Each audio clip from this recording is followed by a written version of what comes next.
பிதா, சுதன், பரிசுத்த ஆவியின் பெயராலே ஆமென். பரம தந்தைக்கு கீழ்ப்படிகின்ற எங்கள் அரசே போற்றப் பெறுக. அடிக்கக் கொண்டு போகும் சாந்தமான செம்மறி போல நீர் சிலுவையில் அறையப்பட கொண்டு செல்லப்படுகின்றீர். மானிட மகன் தம்மை பற்றி மறைநூலில் எழுதியுள்ளபடியே பேசுகின்றார்.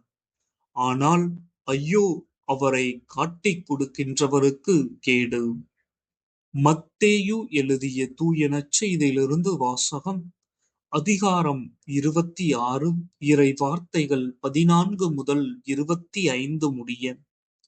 அக்காலத்தில் 12 ஒருவராகிய யூதாசு இஸ்காரியோத்து தலைமை குருவிடம் வந்து, இயேசுவை உங்களுக்கு நான் காட்டிக் கொடுத்தால் எனக்கு என்ன தருவீர்கள் என்று கேட்டான்.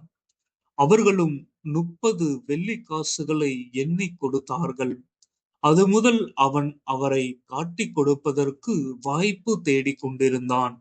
புளிப்பற்ற அப்ப விழாவின் முதல் நாளில் சீடர்கள் இயேசுவை அணுகி வந்து, நீர் பாஸ்கா விருந்துண்ண நாங்கள் எங்கே ஏற்பாடு செய்ய வேண்டும் என விரும்புகிறீர் என்று கேட்டார்கள்.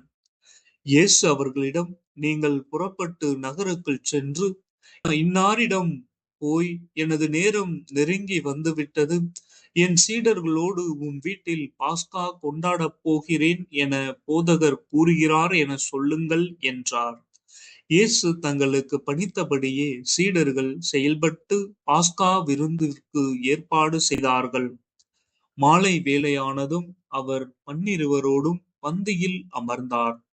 அவர்கள் உண்டு கொண்டிருந்த பொழுது அவர், உங்களுள் ஒருவன் என்னை காட்டிக் கொடுப்பான் என உறுதியாக உங்களுக்கு சொல்கின்றேன் என்றார். அப்பொழுது அவர்கள் மிகவும் வருத்தமுற்றவர்களாய், ஆண்டவரே, அது நானோ என ஒவ்வொருவரும் அவரிடம் கேட்கத் தொடங்கினார்கள். அதற்கு அவர், என்னுடன் பந்தியில் தொட்டு உண்பவனே என்னை காட்டிக் கொடுப்பான்.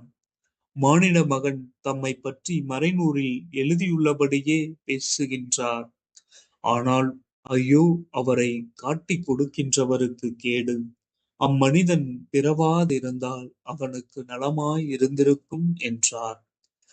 அவரை காட்டிக் கொடுத்த யூதாசும், ரபி, நானா என அவரிடம் கேட்க, இயேசு, நீயே சொல்லிவிட்டாய் என்றார். இது ஆண்டவரின் அருள்வாக்கு. இறைவா, உமக்கு நன்றி.